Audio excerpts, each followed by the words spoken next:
सर्वेभ्यः सुप्रभातम। आज की इस कक्षा में आप सभी का स्वागत है। पिछली कक्षा में हम प्रत्यय पढ़ रहे थे। प्रत्यय के बाद आज हम जानते हैं समास के बारे में। समास क्या होता है? समास से तात्पर्य होता है कि किसी वाक्य को का संक्षिप्तीकरण, किसी वाक्य का संक्षिप्तीकरण से तात्पर्य है उस वाक्य को कम से कम शब्दों में कहना। इसके लिए हम हिंदी में एक पढ़ते हैं, अनेक शब्दों के लिए एक शब्द। ठीक वैसा होता है ऐसा मैं नहीं कहती, लेकिन उसी के जैसा होता है। समास लगभग उसी के जैसा होता है जिसमें हम हिंदी में पढ़ते हैं अनेक शब्दों के लिए एक शब्द। मैं इसके कुछ उदाहरण भी दे देती हूँ आपको समास से संबंधित। जैसे मैंने कह दिया चार रास्तों का समूह, तो चार रास्तों का समूह अनेक शब्दों के लिए एक शब्द में क्या आएगा? चौराहा। ठीक है, जब ये चौराहा आ गया तो यही समास हुआ, यही समासिक शब्द हुआ। चौराहा जो शब्द हुआ वह समासिक शब्द हुआ। तो इसलिए समास को अगर हमें समझना है तो बस हम इतना समझे, संक्षिप्तीकरण, किसी वाक्य का किसी शब्द को कम से कम शब्दों में कहना, ये समास कहलाता है। आगे इसे जानने के लिए मैं आपके सामने स्क्रीन शेयर कर देती हूँ। यहाँ हम जानेंगे कि समास क्या है। ये लिखा हुआ है सम सनम, अर्थात संक्षेपणम, अर्थात किसी भी शब्द को कम से कम, किसी भी वाक्य को कम से कम शब्दों में कहना ही समास है। यहाँ पर एक लिखा हुआ है और लिखा हुआ है, कुछ उदाहरण भी दिए गए हैं। जैसे यहाँ लिखा हुआ है राज्ञः पुरुषः, तो उसे कह दिया गया है राजपुरुषः। पदों में विभक्ति करो तो अर्थात क्या हुआ? राजा का पुरुष, राजा का पुरुष। जैसे कोई व्यक्ति को भेजते थे ना पहले, देव दूध बनाकर भेजते थे, तो राजा के द्वारा भेजा गया पुरुष, उसे ही राजपुरुष कह दिया गया। तो यहाँ पर आप आगे भी देखेंगे सीता च रामश्च, तो यहाँ पर इसका हिंदी हुआ सीता और राम, सीता और राम। यहाँ और जो है आगे आप देखेंगे, यहाँ सीता रामौ हुआ, सीता रामौ हुआ, अर्थात यहाँ और का लोप हो गया। ये जो च है, ये जो और है, जो शब्द के बीच में लगा था और यहाँ राम के पीछे भी लगा हुआ है, उसका लोप हो गया, उसका रूप ले लिया है अव की मात्रा ने। तो अर्थात यहाँ पर भी इसका संक्षिप्तीकरण हुआ है। अब हम इसे इन उदाहरणों को इनके प्रकारों से समझते हैं। संस्कृत में वैसे चार इसके मुख्य प्रकार बताए गए हैं और आपने संस्कृत में हिंदी में अभी तक 6 प्रकार देखा होगा, 6 प्रकार आपने समास का पढ़ा होगा। ये जो 6 प्रकार है यहाँ भी दिए गए हैं, देखेंगे आप, रीड करेंगे तो आपको दिखेगा। अव्ययी भाव समास, तत्पुरुष समास, द्वंद्व समास और बहुव्रीहि समास, ये बोर्ड पर लिखा हुआ है। लेकिन अगर इसके और भाग में हम जाएंगे तो कर्मधारय और द्विगु, जैसा कि हिंदी में भी हम 6 प्रकार पढ़ते हैं वैसा ही यहाँ पर भी दिया गया है, लेकिन इन दोनों को इसके प्रकार में विभाजित कर दिया गया है। अव्ययी भाव समास, तत्पुरुष समास, द्वंद्व समास, बहुव्रीहि समास, कर्मधारय समास और द्विगु समास, यही यहाँ पर भी 6 ही है। तो हम उसी सापेक्ष में कंफ्यूज ना होते हुए हिंदी में जो हमने पढ़ा हुआ है उसी के अंदर हम संस्कृत को लेते हैं, अंतर्गत हम संस्कृत को लेते हैं और आगे बढ़ते हुए जिसमें हम इस तरह से पढ़ेंगे, अव्ययी भाव समास, तत्पुरुष समास, कर्मधारय समास, द्विगु समास, द्वंद्व समास, बहुव्रीहि समास। अब देखते हैं इसके कुछ उदाहरण कैसे ये लिखा हुआ है। अव्ययी भाव समास, अब आपको पता चलेगा कि हमने कुछ दिनों पहले ही अव्यय पढ़ा हुआ है। अव्यय के बारे में जो हमने पढ़ा हुआ है, अव्यय क्या होता है, मेरे इस प्रश्न का आप में से मुझे किसी का के उत्तर चाहिए। अब जब वो उत्तर आप मुझे दे दोगे तो मैं आपको समास आगे बताऊंगी। अव्यय क्या होता है, मैं केवल इतना पूछ रही हूँ, अव्यय क्या होता है। आपको याद होगा हमने उपसर्ग पढ़ा, उपसर्ग के बाद हमने अव्यय पढ़ा और अव्यय के बाद प्रत्यय, और आज हम समास पढ़ रहे हैं। अव्यय क्या होता है? हाँ बेटा, बेटा बोलिए। जी महोदय, अच्छा, हाँ बोलिए। अव्यय अव्यय शब्द वे शब्द होते हैं जो ना तो लिंग में परिवर्तित होते हैं, ना वचन के परिप्रेक्ष्य में परिवर्तित होते हैं। इनका परिवर्तन किसी भी स्थिति में नहीं होता है। ये ये अपने मूल रूप में ही प्रयोग किए जाते हैं। प्रयोग किए जाते हैं, बिल्कुल सही कहा आपने, यही अव्यय होता है। हाँ, आप बताना चाहेंगे वीरा? हाँ बोलिए बेटा।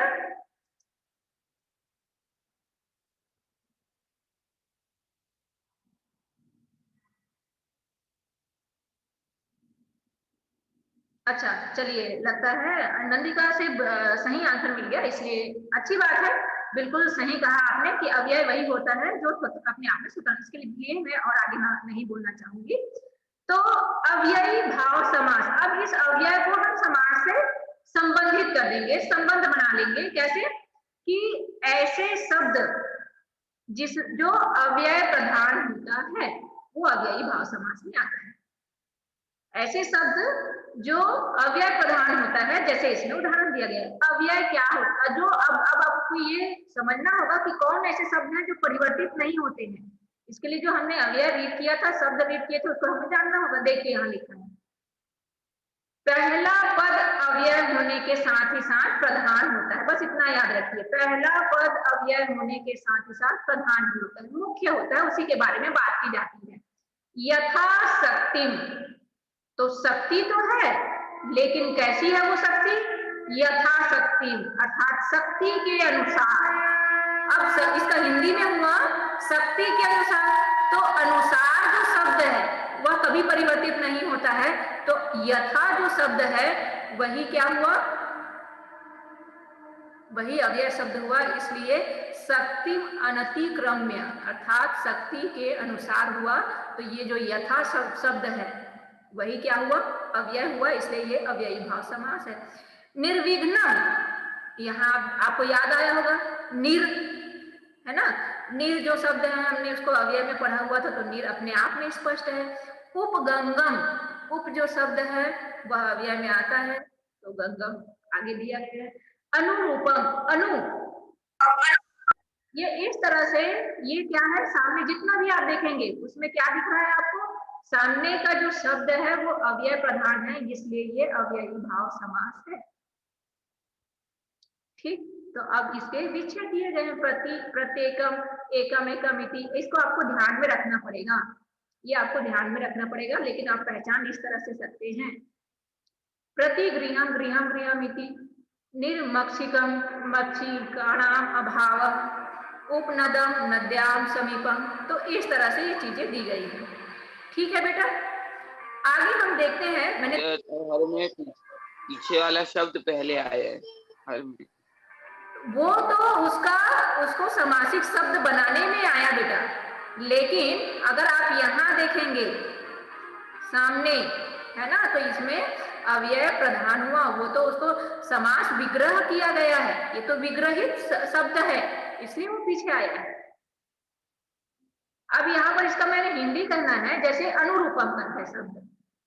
अनुरूपम मतलब कि रूपस्य योग्यम, अर्थात उसके अनुसार कार्य करना। रूपस्य योग्यम, रूप के योग्य। तो योग्य तो है, रूप तो है, लेकिन कैसा है? योग्य है। अगर आप यहाँ पर भी देखेंगे, प्रत्येकम, एकम, एकम इति, प्रतिगृहम, घर तो है, एक तो है, लेकिन कैसा है? प्रति और प्रति है, एक एक घर में। निर्मक्षिका, मक्षिका जो है, मक्खी है ना, वो है, लेकिन निर अर्थात अभाव है। तो यहाँ पर आप देखेंगे, यहाँ पर अब यह जो शब्द है वो सामने है, और इसी की प्रधानता है, इसी के लिए कहा गया है। घर तो है, आपका और मेरा भी घर है, लेकिन प्रत्येक घर, प्रति गृहम, इस तरह से। अगर आप देखेंगे दूसरा इसमें दिया गया है तत्पुरुष समास। तत्पुरुष समास को पहचानने का हमारे पास ये रहता है कि तत्पुरुष समास में शब्द को प्रायः उत्तर पद की प्रधानता होती है। उत्तर पद की प्रधानता कैसी होती है? इसमें उदाहरण दिया गया है, उत्तर पद की प्रधानता। इसमें भी आप देखेंगे सामने का जो पद रहता है, सामने का जो पद रहेगा वही प्रधान होगा। अब आपको अंतर ये मिलेगा कि ये स्वतंत्र शब्द नहीं होंगे, अब यह नहीं होगा, बस इसमें इतना ही अंतर है। वो शब्द कैसे होंगे? जैसे इसमें उदाहरण लिखा हुआ है, शरणं गतः, जाना तो है, लेकिन कहाँ जाना है? शरण में जाना है। प्राप्त करना है, लेकिन क्या करना है? शरण प्राप्त करना है। यहाँ पर भी सुख प्राप्त करना है, पिता को प्राप्त करना है। सर्पेण दष्ट, डसा तो है, लेकिन किसने डसा है? सांप ने। तो यहाँ पर भी आप देखेंगे जहां पर ये अव्ययी भाव समास में सामने का पद प्रधान था, वहीं पर तत्पुरुष समास में भी सामने का पद प्रधान रहेगा। बस इसमें अंतर इतना रहेगा कि अव्ययी भाव समास में जहां अव्यय शब्द सामने होंगे तो यहाँ पर कोई भी सामान्य सा शब्द सामने रहेगा, बस इसमें इतना अंतर है। और इसके प्रकार में तत्पुरुष समास के प्रकार में हम नहीं जाएंगे। वैसे तत्पुरुष समास के बारे में मैं बोल दूं कि प्रथमा जिस तरह से विभक्ति होती है, जितनी विभक्ति होती है, वैसे विभक्तियां कितनी होती है? 7 विभक्तियां होती है, उतने ही इसके प्रकार होते हैं। प्रथमा द्वितीय से लेकर सप्तमी तक के इसके प्रकार होते हैं। इसके प्रकार आप यहाँ से देख सकते हैं। द्वितीय तत्पुरुष पहला तो दिया ही गया है, द्वितीय, तृतीय, चतुर्थी, पंचमी, इस तरह से षष्ठी, सप्तमी, और ये नंच तत्पुरुष। नंच क्या होता है इसके लिए भी बता दूं, वैसे आपको प्रकार को नहीं जानना है, फिर भी मैं बता रही हूँ। नंच क्या होता है? ऐसे शब्द जिसमें न शब्द का प्रयोग किया गया, निषेधात्मक शब्द का जहां उपयोग होता है वहां पर नंच तत्पुरुष होता है। और इसमें आता है तत्पुरुष समास में का उपयोग, हिंदी में अगर कहें तो का उपयोग होता है। कैसे होता है का उपयोग? तो आप देख सकते हैं, यहाँ देखिए, राज्ञः पुरुषः। अब जैसे जैसे का यहाँ तो षष्ठी विभक्ति, इसलिए जैसे प्रथमा, द्वितीय, प्रथमा ने द्वितीय को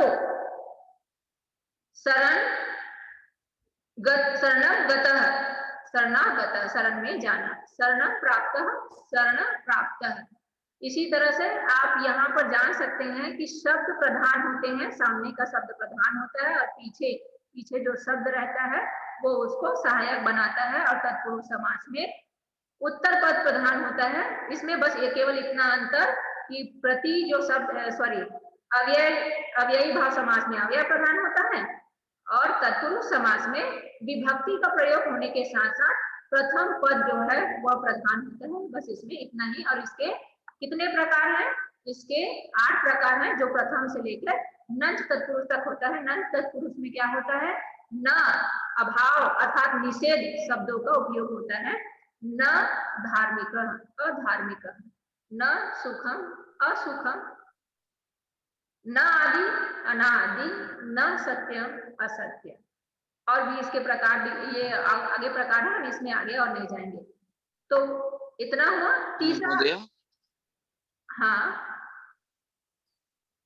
मुझे एक डाउट था, आप ये पहचानेंगे कैसे कि इसकी विभक्ति क्या है, प्रथमा है कि द्वितीय है?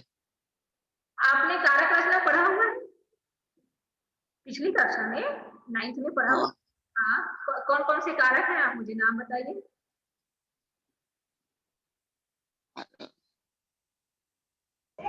महोदय कारक पर कुछ ध्यान नहीं है। महोदय एक बार बता दो। महोदय वही ना, कर्ता कर्म च करणम संप्रदानम तथैव च वाला। सही कहा। हाँ, याद आया। हाँ महोदय,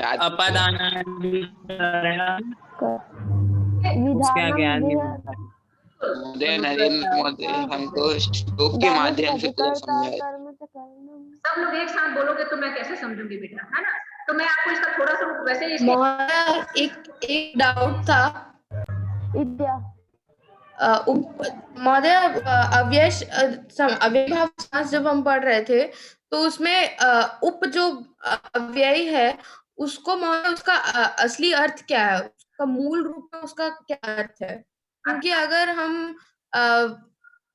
उसके बाद वेद लगा देंगे, उपवेद, तो मतलब वो वेद का एक शाखा हो गया, लेकिन उपनिषद बोलने से फिर अलग हो जाएगा। तो उप शब्द क्या होगा महोदय? मैं आपका प्रश्न मैं समझ गई। उप का आपने उत्तर दे दिया, आपने ही उत्तर दे दिया इसका। उप का क्या अर्थ होता है, आप उप का अर्थ जानना चाह रहे हैं और आपने ही अपने वाक्य में इसका उत्तर दे दिया। आपने कहा उपवेद अर्थात वेद की शाखा, अर्थात उप से तात्पर्य होता है किसी का सहायक। आपने कहा ना शाखा, शाखा किसे कहते हैं? उसका भाग, है ना? हाँ महोदय, तो उपनिषद के परिप्रेक्ष्य में इसका क्या अर्थ होगा? तो उपनिषद अपने आप में उपनिषद से तात्पर्य है जो कि वेदों का जो समूह है उसके भाग। उप से तात्पर्य, उप का अगर हम स्वतंत्र अर्थ लें तो सहायक ये शब्द आएगा बेटा। अब जो भी चीज में उप लग गया वह क्या हो गया, उसका सहायक।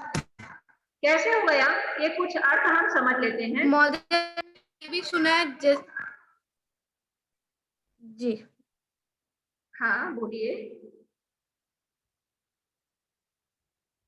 हाँ महोदय, मैंने ये भी सुना है कि उपवास शब्द में जो उप है उसका अर्थ होता है पास रहना या समीप रहना।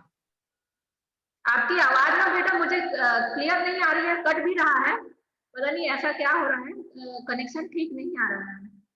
मैं आपकी आवाजें आधा सुन पा रही हूँ, आधी जी आधा। महोदय अभी आ रही है? अभी भी वैसे ही है, अप डाउन ही चल रहा है। हाँ बोल के देखिए, महोदय बोल के देखिए बेटा अभी। हाँ महोदय, मैं ये बोल रही थी कि मैंने एक अर्थ सुना है, उप मतलब समीप रहना या पास में रहना उपवास शब्द के परिप्रेक्ष्य में। तो महोदय ये हर परिप्रेक्ष्य में बदल रहा है, तो इसका अर्थ भी हर जगह बदल रहा है। बदल रहा है ये, लेकिन उसका अर्थ होता तो है उसका स्वतंत्र। अगर देखना चाहे तो सहायक होता है। जैसे मैं आपका एक उदाहरण, आपके लिए एक उदाहरण ही बता दी। उपहास अर्थात जब हम किसी का क्या करते हैं, अनादर करते हैं। जब किसी का अनादर किया जाता है तो उपहास शब्द को लिया गया है। हास से तात्पर्य होता है हंसना, और जो हंसने में सहायक है अर्थात उसका कारण है, हंसने का जो कारण आ गया, यहाँ पर कारण आ गया, मैंने कहा सहायक होता है, आप कह रहे हैं उसका क्या बोले आप, उपवास, उसका मैंने ये भी सुना है कि समीप होता है उस परिप्रेक्ष्य में। समीप होता है। तो अगर हम इसके स्वतंत्र अर्थ में जाए तो उसका, मैं बार बार वही चीज कह रही हूँ, इसका अर्थ होता है सहायक। आपने कहा उपवास का रहना, अगर हम कहें दोनों को अगर हम मिलाएं तो वैसे तो उपवास का अर्थ व्रत होता है, और इसके और आगे अर्थ में जाए, उपवास से तात्पर्य होता है कि वास करना, किसके पास में, जैसे आपने कहा समीप, तो किसके पास में वास करना, तो भगवान के लिए, तो भगवान के पास रहने के लिए हम लोग उपवास रखते हैं, ऐसा कहा गया है। लेकिन अगर हम कहें तो वास में सहायक, तो हुआ ना बेटा, वास में सहायक, वास अर्थात रहने में सहायक है। आ गया वही शब्द, वास अर्थात रहने में सहायक है। किसके, कहाँ रहने में सहायक है, समीप रहने में सहायक है। आपका भी तो समीप वाला वर्ड है वो भी आ गया। ठीक है, आगे हम चलते हैं।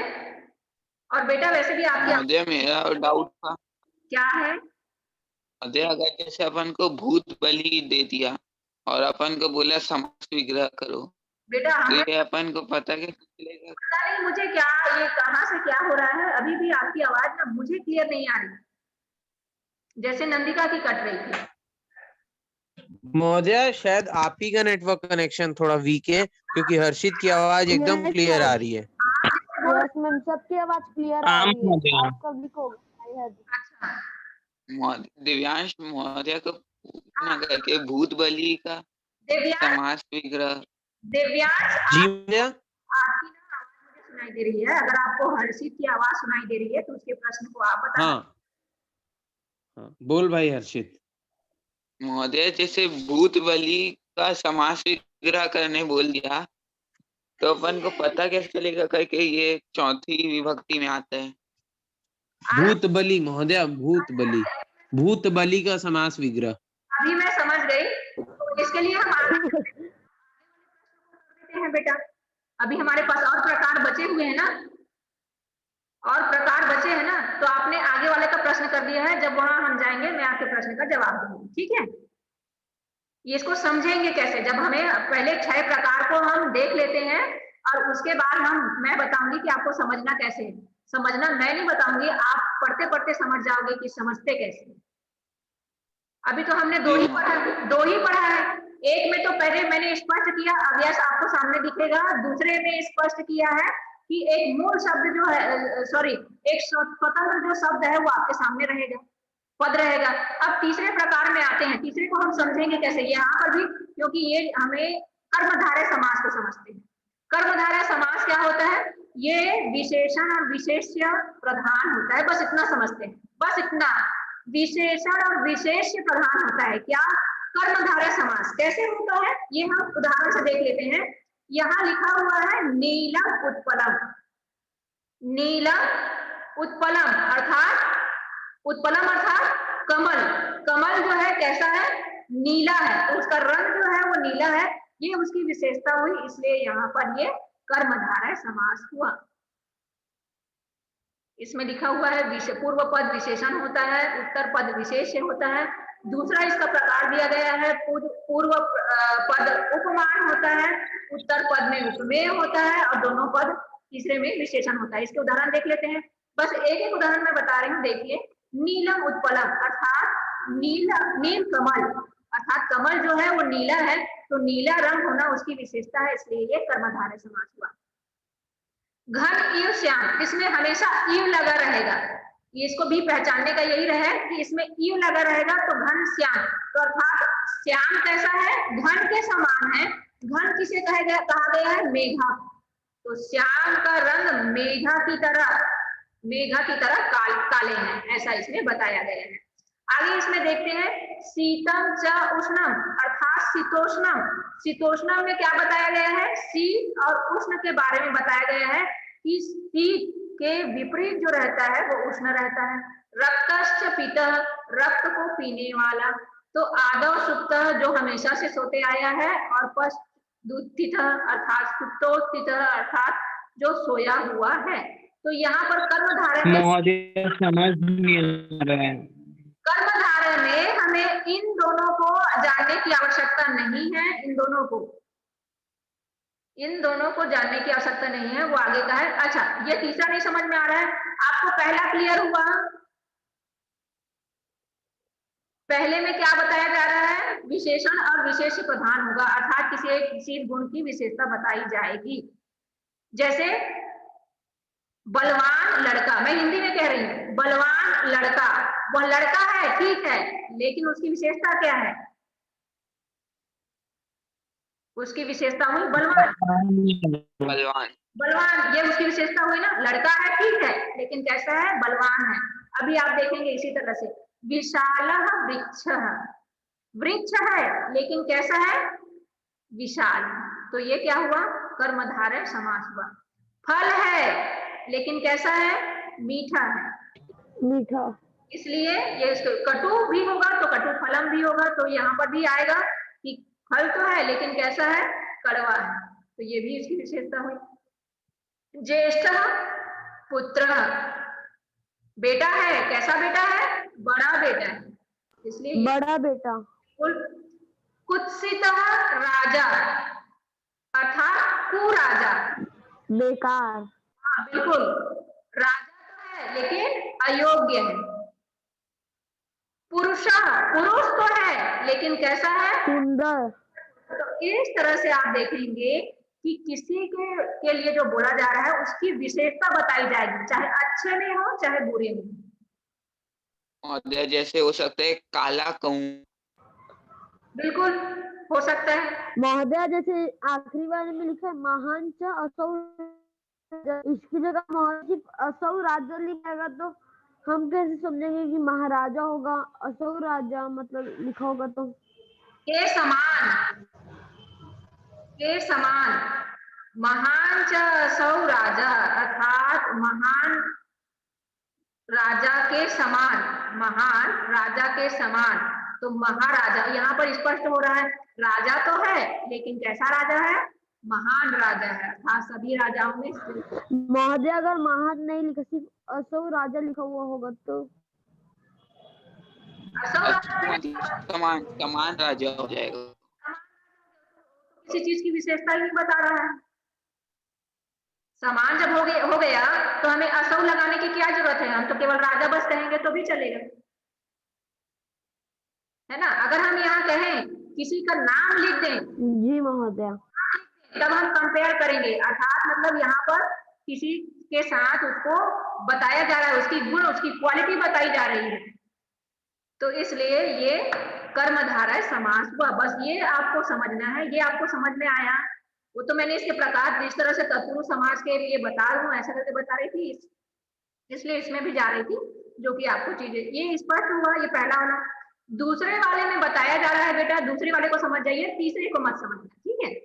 दूसरे वाले में क्या कहा गया है, घन इव श्यामा, श्याम तो है लेकिन कैसा है, घन के समान अर्थात मेघा के समान, उसका कलर जो है वो बादलों के समान घना है अर्थात काला है।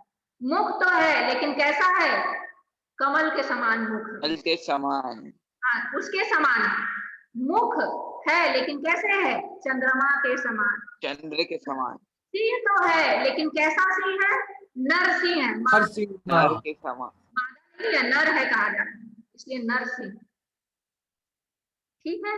तो यहाँ पर इस चीज की विशेषता बताई जा रही है, इसलिए ये हुआ कर्मधारय समास।